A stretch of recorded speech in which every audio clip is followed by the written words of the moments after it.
Hello everybody.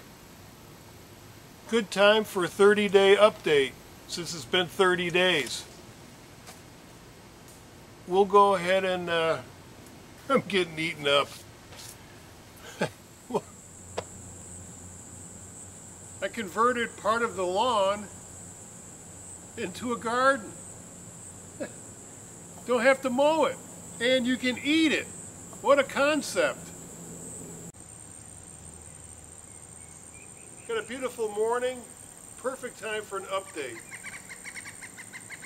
Here we are 30 days later, and you can see how things have progressed. We've had a lot of rain, everything's gotten a couple of doses of compost tea. This is a ghost pepper, the Bootulacea. I grew a few of these from seeds and they were really slow growing, very stubborn. This plant's probably pushing 7 months old, and only within the last couple of weeks have I started to get fruit. Of all the 14 varieties of peppers I grew, this one was the most stubborn. But the finished product, it's a pretty good sized pepper. It's a thin-walled pepper. It's very hot. It's got a nice flavor profile. And I'm drying some of these, I'm freezing some, and then the balance are going immediately into sauce. No change in this Kung Pao plant. This is an oldie. I planted these in March. You can see this datil pepper plant is loaded with new fruit, and I've been picking this for more than a month now, so we've got talk about a bumper crop. I'm growing 9 different kinds of tomatoes this fall. I'd name them all off to you, but it takes too long. You can see it in my other videos.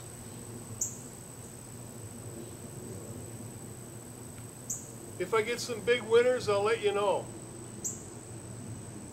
Here's a Husky Red, and right next to it is a Beefmaster. And they've been, that's part of round 2, and they've been here for about a month. Well, even though I love my compost tea, you know that from my other videos, there comes a time where you have to say enough nitrogen, that is. So now I'm hitting them heavy, these tomatoes. These are about 45 days old, and they're starting to set fruit, so been hitting them hard for the last couple of weeks with bat guano, which is high in phosphorus. So that's new this year. We'll see how that goes.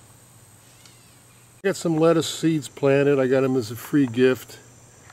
I also have radishes and beets, and some carrots are in. You can see I've got 3 of the 4 quarters in my square foot garden here. These seedlings I just put in last Sunday, so they're already up. I'll thin them out in a little while. I'm saving the last square. I'll probably put in kohlrabi or something in there. I'll wait a month for that. Yeah, I just wanted to do a little follow-up to my earlier video on damping off disease. People also call it transplant shock. There's a number of different things to say, but the bottom line is you move a plant from one growing medium to another and the plant dies. So anyway, I've learned how to pack the roots in just good old damp vermiculite.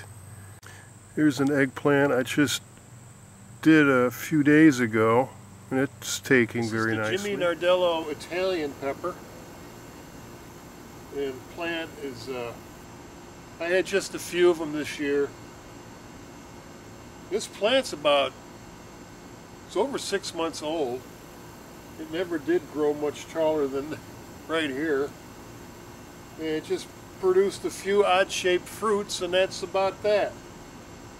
Probably won't grow it next year. Oh, here's a nice one here.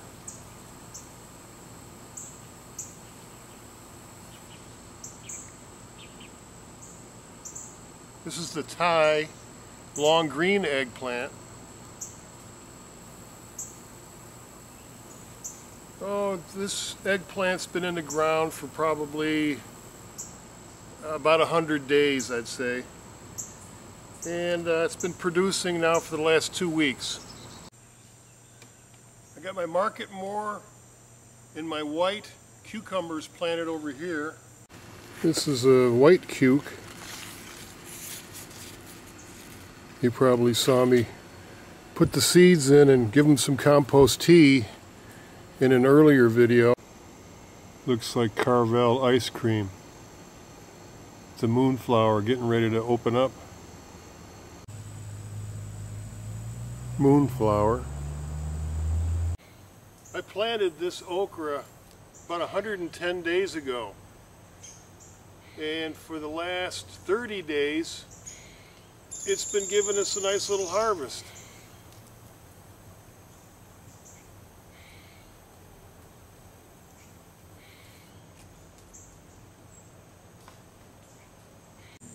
About 52 days ago, these squash went in.